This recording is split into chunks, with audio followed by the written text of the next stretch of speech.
공사비, 분담금 폭등. 자, 여기에 따라서 부산을 떠나는 시공사들이 생겨나고 있습니다. 일부 시공사는 지방사업을 철수하려는 움직임을 보이고 있다. 이 부분도 참고해 보시기 바라겠습니다. 이유는 하나밖에 없습니다. 돈이 안 된다는 거예요, 돈이. 자, 시공사는 뭡니까? 자선단체가 아닙니다. 자선봉사단체가 아니에요. 봉사하는 단체가 아닙니다. 이윤을 추구하는 단체이기 때문에, 조직이기 때문에 돈이 안 되면 떠날 수 있다. 그래서 지방사업을 떠나려는 이런 시공사들이 대림 산업을 포함해서 대림 ENC죠. 네, DLENC 생겨나고 있는 형국이다. 이렇게 보시면 될 것 같습니다. 부산 재개발 재건축 줄줄이 지금 암초가 되고 있다고 해서 이제 3호 가든 얘기가 나오고 있습니다. 3호 가든은 네, 지금 계약이 안 되어 있습니다. 계약이. 왜 계약을 안 했는지 저는 좀 의아합니다. 시공사 선정을 했을 겁니다. 네. 자, 그래서 이제 시공사를 선정하는 이런 단계를 거치고 남게 되면은 시공사 선정이 됐어. 그럼 계약을 해야 되잖아요. 근데 3호 가든은 계약을 하지 않았다. 그래서 이게 뭡니까? 결별. 협상이 안 된다는 겁니다. 협상이. 자, 여기서 이제 두 가지 문제가 되겠죠. 시공사라는 문제가 있습니다. 아까 말씀드렸죠. 이게 이제 첫 번째 문제가 시공사 있고, 그 다음에 이건 뭡니까? 조합이죠. 조합과의 협상을 합니다. 자, 그런데 우리가 보시면은 제품이 하나 있습니다. 완제품. 자동차도 있을 거예요. 아니면 여러분들 쉽게 만나게 되는 호빵도 있을 겁니다. 붕어빵. 이건 뭡니까? 네, 이거는 물건을 파는 사람. 그러니까 이익을 추구하는 이런 조직, 회사 이런 것들과 네, 이것이 누구와 만납니까? 고객과 만나는 겁니다. 혹은 밴드, 협력업체가 만나는 건데, 자, 이 도정사업은 뭡니까? 정비사업은 뭐예요? 조합을 만나는 겁니다. 둘 다 뭡니까? 둘 다 추구하는 방향이 뭐죠? 이익이죠, 이익. 이익 극대화입니다. 사업이기 때문에. 도정사업, 정비사업은 사업입니다. 그러니까 조합 입장에서는 어떻습니까? 최대한 이익을 남기려고 하는 거죠. 만약에 분담금이 늘어나거나 공사비가 많이 난다. 거기에 따라서 분담금이 늘어난다 그러면은 조합이 어떻게 됩니까? 유지가 될 수 없는 거예요. 해지 수순으로 갈 수밖에 없다는 겁니다. 조합장 해지되고 조합 임원들이 다 해지될 수밖에 없는 거예요. 그러니까 끝까지 이익을 챙기려고 하는 거고, 시공사는 뭡니까? 시공사도 마찬가지고, 이건 뭐죠? 이 사람들도 이익을 추구하는 겁니다. 자선봉사단체가 아닙니다. 자선봉사단체가 아니에요. 둘 다 이익을 추구하는 거기 때문에 이게 만나는 거예요. 그래서 계속 이런 쪽으로 갈등이 생길 수밖에 없다. 라는 부분이고, 자, 이 부분이 해결이 안 되면 무슨 문제가 생깁니까? 시간이 끌어지는 거죠, 시간. 자, 시간이 끌어지게 되면 어떻게 되겠습니까? 네, 모든 것은 조합이 불리해집니다. 자, 그래서 지금 공사가 우리 시공사 선정이 되고 나서 계약이 되고 나면은 시공사가 가입이 될 수밖에 없다는 겁니다. 조합은 의리될 수밖에 없어요. 여기서 조합이 얼마만큼의 협상력을 가지냐에 따라서 승부가 갈린다 이렇게 보시면 되고, 시공사와 조합은 시공사와 고객, 네, 회사와 고객이 만나는 차원이 아니기 때문에 자, 이런 부분들은 갈등이 생길 수밖에 없다라고 보시면 되고, 두 번째 이유는 무엇입니까? 왜 이렇게 갈등이 생기는 거죠? 자, 두 번째 이유는 조합의 입장에서 봤을 때 우리가 좀 다르게 생각해 봐야 돼요. 조합. 자, 조합의 입장에서는 시공사 뿐만 아니고 협상 이런 부분들이 분담금이 계속 이제 공사비가 계속 올라갈 수밖에 없죠. 공사비가 내려가는 경우가 있습니까? 우리가 지금 공사가 진행되고 착공된 이후에 네, 물가라는 것은 이렇게 임금이라든가 최저임금 이런 것이 내려가지가 않습니다.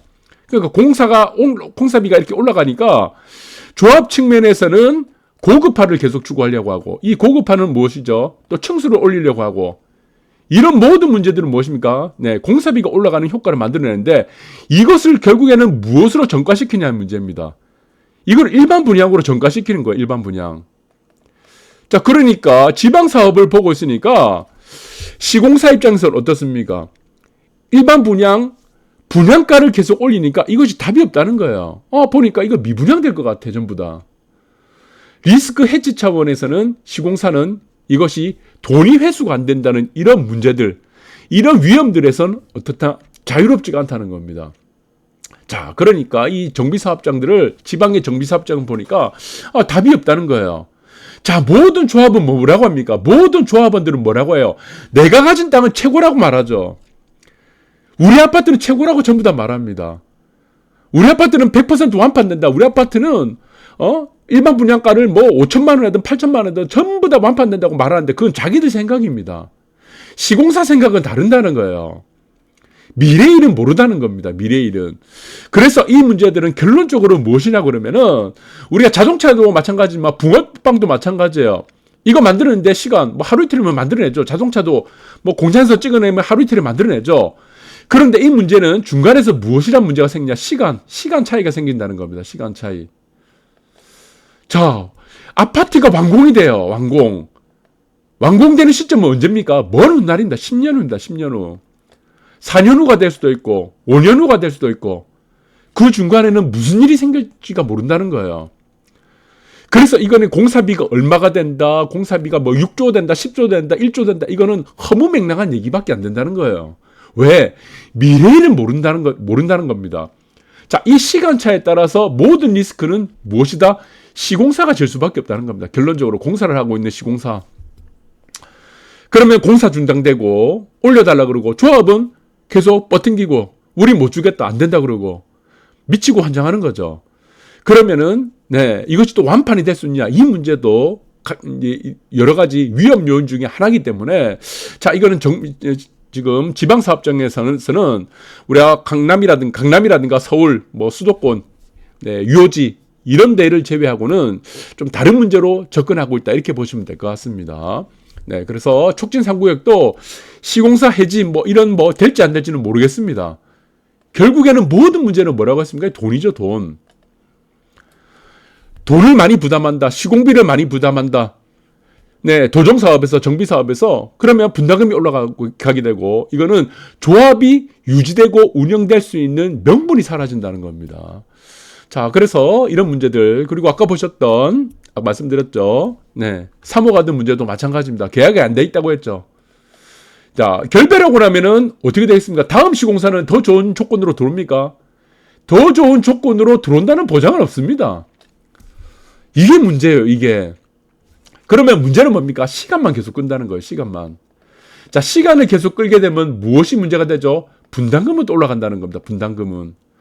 결국에는 조합원들이 불리해진다는 겁니다.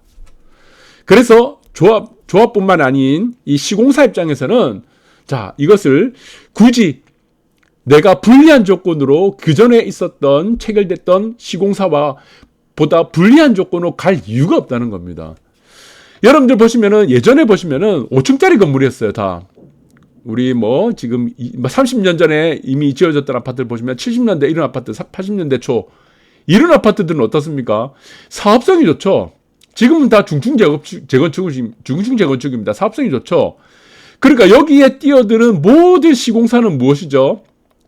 입지가 좋은 곳은 전부 다 이익을 가져갑니다. 이익이 보장되어 있어요, 보장. 이익이 보장되어 있다 보니까 어떻게 돼? 시공사들은 어떻게 됩니까? 경쟁을 한다는 거죠, 경쟁, 전부.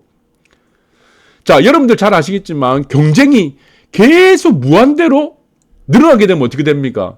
결국에는 어떻게 되죠? 이것이 이윤이 제로에 수렴하게 됩니다. 이윤이 제로. 왜? 서로가 더 좋은 조건으로 가려고 서로가 이윤을 낮춰서라도 이거를 시공사에 선정되려고 합니다. 그러니까 무한 경쟁으로 가게 되는 거예요. 자, 이 무한 경쟁으로 가게 되는 이윤이 제로로 수렴하는 시장을 우리가 무엇이라고 합니까? 이것을 완전 경쟁 시장이라고 합니다. 완전 경쟁 시장. 자, 그전에는 5층, 저층 재건축이죠. 이런 것들은 강남이라든가 요지에 있는 것들은 전부 다 어떻게 돼? 출혈 경쟁을 통해서라도 시공사가 선정하려고 했다. 무한 경쟁입니다. 무한 경쟁. 그러다 보니까 이윤이 줄어들더라도 선정되려고 했었고, 선정되면 당연히 이윤이 보장되어 있기 때문에. 지금은 무엇이죠? 지금은 완전 경쟁 시장이 없는 거예요. 완전 경쟁 시장. 지금 어떻게 했습니까? 전부 다 중층 재건축이죠. 중증 재건축의 특징은 무엇이다? 이윤이 보장이 안 된다는 겁니다. 이윤이 보장이 안 돼. 그러면서 조합은 일반 분양가만 계속 올린다는 겁니다. 내가 살고 있는 아파트는 최고로 좋은 입지니까. 그거는 자기들 생각이죠. 지방에 있는 사람들은 그건 자기들 생각이란 거다. 시공사는 절대 이런 거 안 봅니다. 시공사는 무엇이다? 이익 집단이다. 이익 집단이다. 이윤을 최대로 만들려는 이익 집단이기 때문에 말이 꼬이네. 이윤만을 생각하지, 이런 부분들을 생각하지 않는다. 이렇게 보시면 될 것 같아요. 그러나 여러분들 좀 다른 게 뭡니까? 이거는 뭐죠? 자, 여기는 지금 센터업 르웰입니다. 르웰. 르웰 같은 경우는 어떤 겁니까? 이거는 조합이 없습니다. 도정사업이 아니죠. 조합이 없어요. 그러니까 여기서는 이주비라든가 뭐 딴 거, 뭐 다른 문제가 없습니다. 다른 게. 조합이란 게 없죠. 조합이라 없다 보니까 어떻게 됩니까? 네. 땅을 사서 그냥 지으면 되는 겁니다. 자, 여기서는 보시면은 5년 7개월입니다. 여러분들 아시겠지만 제가 6년 정도 걸릴 수도 있다고 얘기했었는데, 자, 5년 7개월인데 사실은 어떻습니까? 우리 공사를 하다 보면 어떤 문제가 생기죠? 공사 기간이 앞당겨지는 경우가 있었습니까? 사실은 없습니다. 왜? 아까도 말씀드렸죠. 자, 아파트라든가 건물이란 거는 미래에 완성된다는 겁니다. 이게 시점이 생긴다는 겁니다. 텀이 생긴다는 거. 기간이 어떤 불일치가 생긴다는 거예요. 여기서 만약에 예를 들어 가지고 뭐 공사가 뭐 어떻게 잘못돼 가지고 행정이라든가 그다음에 뭐 시정 조치 이렇게 되면 어떻게 됩니까? 조치 계획이 만들 수도 있고 아니면은 문화재가 나왔다 이러면은 어떻게 되겠습니까? 결국은 뭐 심한 경우는 설계 변경 이런 경우는 잘 없겠지만 그럼 공사가 또 지연이 되는 겁니다. 인사사고 났다. 그러면 어떻게 되겠습니까? 다 지연이 되는 거예요. 공사란 문제는 무엇이다? 긴 시간입니다. 이게 하루 이틀 자동차 만드는 그런 시간이 아니에요. 그래서 제가 이거는 보수적으로 한 6년을 잡아야 됐다고 말씀드린 거고, 자, 조합이 없는 상황에서도 그렇다. 조합이 있다고 하면 더 늦어질 수가 있죠. 왜? 공사 중단. 네, 이런 문제들. 자, 그리고 여기도 마찬가지로 다 자기들이 시행사가 땅을 사갖고 만들어지기 때문에 어떻습니까? 이거는 39층입니다. 39층인데도 불구하고 어떻게 걸립니까? 7년이죠, 7년. 공사기간 7년이라 그러면, 사업기간 7년이라 그러면은 이게 무조건 7년 안에 만들어집니까? 아니라는 겁니다. 아니에요. 여기서 조합이 깨게 되면은 더 오래 걸리긴다는 겁니다. 그래서 이런 문제들을 여러분들 잘 보셔야 되고, 자, 지금의 문제는 무엇이죠? 주 52시간입니다. 주 52시간이고, 공사기간이 1.5배 늘었어요. 예전 문제를 접근해서는 안 된다. 그래서 삼익비치도 말씀드렸듯이 다 말씀드렸습니다. 이게 뭐 저주냐 축복이냐, 이거는 조합을 방해하는 게 아니죠. 왜 조합을 방해하는 게 아닙니까? 이런 기사들이. 네, 여기서 무슨 뭐 조합원들이 뭐 파산한다 문제, 지금 6조가 된다, 7조, 6조라고 했죠. 동안에 6조가 된다. 이런 거는 모르잖아요. 파산할 수도 있다는 문제입니다. 이거는 다 뭡니까? 이게 다 가정이에요, 가정. 그래서 조합은 뭡니까? 모든 얘기를 다 듣고 보수적으로 접근해야 됩니다. 보수적으로. 자, 가장 보수적으로 접근한 것이 우리가 지금 정비사업이다. 그럼 저주냐 축복이냐? 모른다는 겁니다. 모르는데 문제는 뭡니까? 지금 사무실이라든가 저도 뭐 방구석에 있지만 다 뭡니까? 다 가정인데 이것을 기준으로 어떻게 잡아야 됩니까? 주 52시간을 기준으로 잡아 안 돼요. 주 52시간 코로나 이전에 만공됐던 24시간 풀로 돌렸던 이런 사업장을 가지고 우리가 이런 걸 접근해서 우리는 대충 보니까 한 요 정도 될 것 같아. 이게 의미가 없습니다. 모든 키는 누가 갖고 있습니까? 모든 키는 시공사가 갖고 있습니다. 시공사. 도정사업에서는 시공사가 갖고 있는 거예요. 시행사업은 좀 다른 문제겠지만. 그래서 이 비교를 갖다가 지금 뭐 사무실에 모여가지고 지금 수지타산 아무 의미 없습니다. 아무 의미 없어.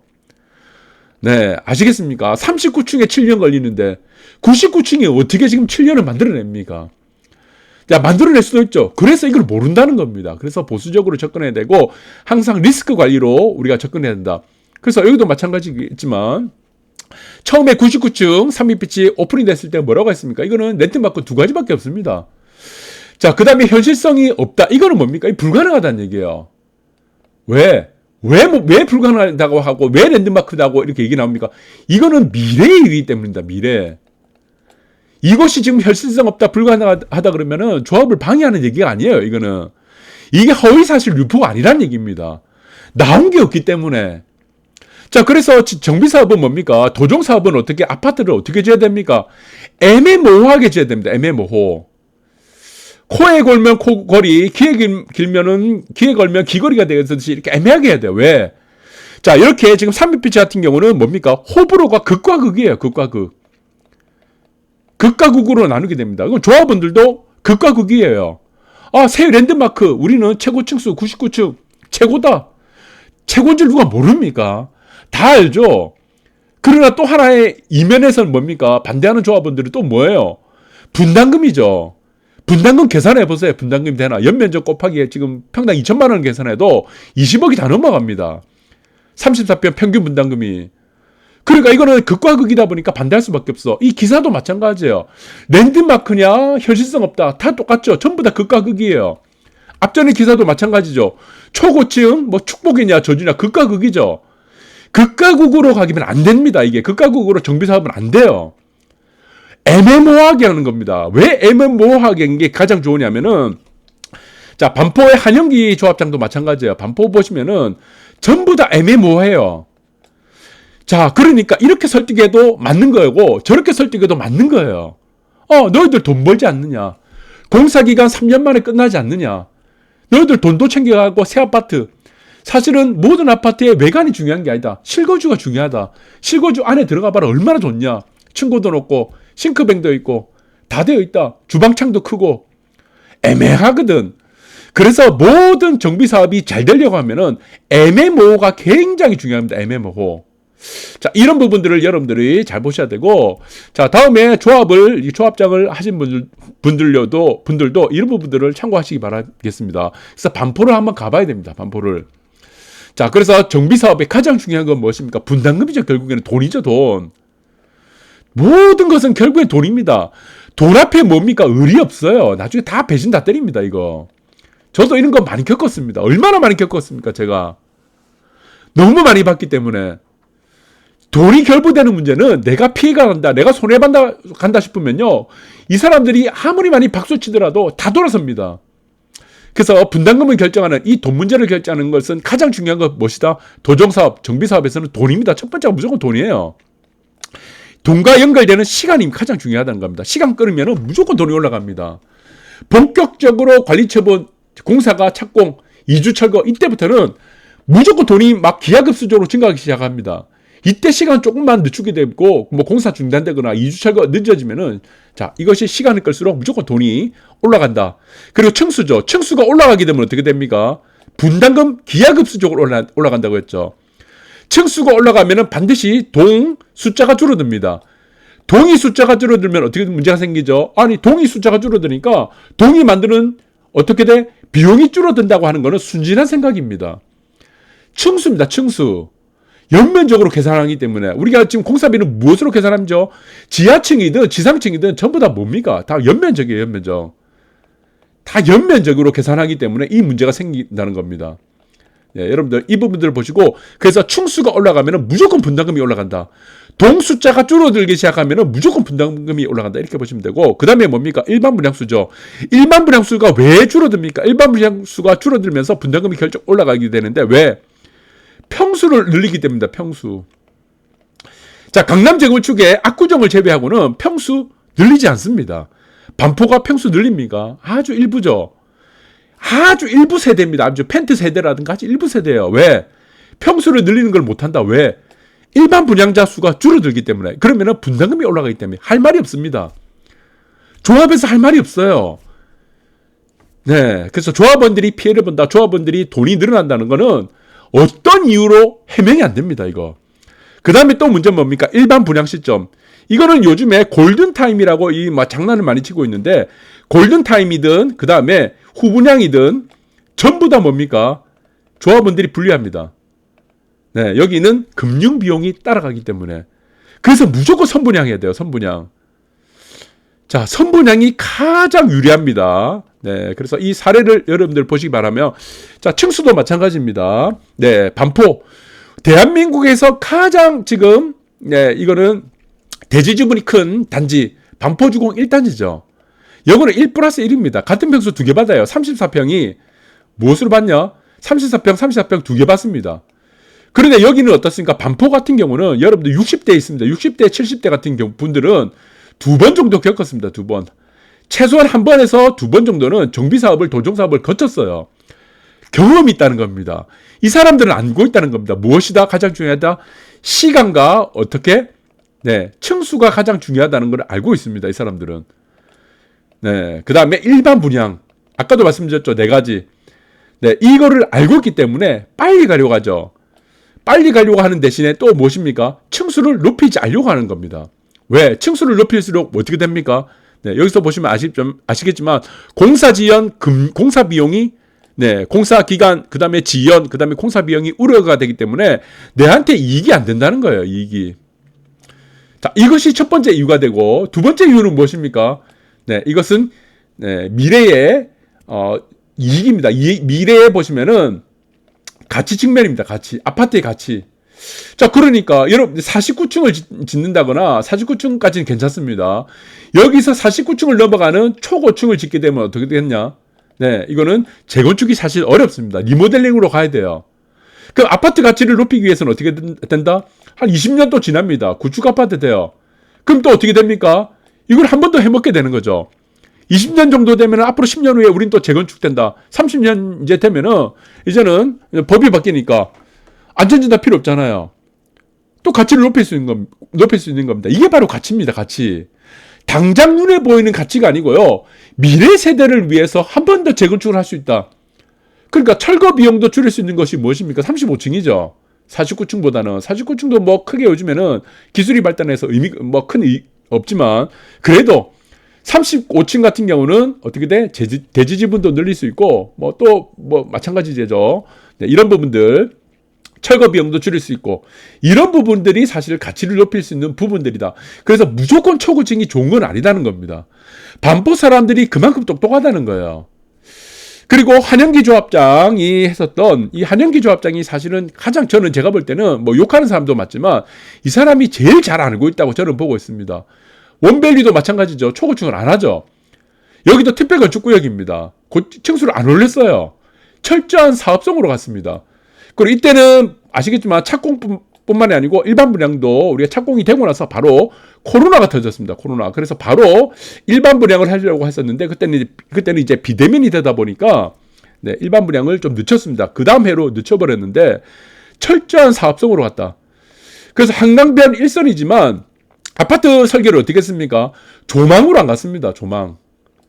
조망을 포기를 한 거예요. 철저한 사업성으로 갔다. 사업성. 자, 그래야지 무슨 명분이 생깁니까? 조합이 유지될 명분이 생긴다는 겁니다. 할 말이 있다는 겁니다. 그래서 아파트 단지를 보시면은 애매모호해. 누가 봐도 좋기도 하고 누가 봐도 이거는 좀 아닌 것 같기도 하고 애매모호한 아파트를 만들게 되면 어떻게 돼? 정비사업, 도정사업은 설득이 가능하다는 겁니다. 설득. 그래서 어떤 정비사업이든 어떤 압구정 현대 같은 아주 특수한 재건축 사업장을 제외하고는 호불호가 갈리면 안 된다는 겁니다. 호불호. 자, 그러면 비대비 생기게 되고 어떻게 지금 돈 공사비 조금만 올라가 보세요.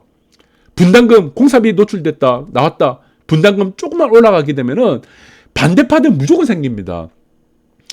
자, 이런 부분들을 여러분들 잘 보셔야 된다. 그래서 정비사업, 도정사업은 어떻게 돼? 철저하게 무엇을 가장 우선순위로 둬야 됩니까? 가장 우선순위로 둬야 될 것은 사업성입니다. 사업성. 그 사업성에 따라서 어떻게 돼? 아까도 말씀드렸던 시간을 단축시키고 층수를 조절하고 평수를 조절해서 일반 분양 숫자를 늘리고 일반 분양 시점을 앞당기는 것이다. 그것이 조합원들에게 가장 유리하다.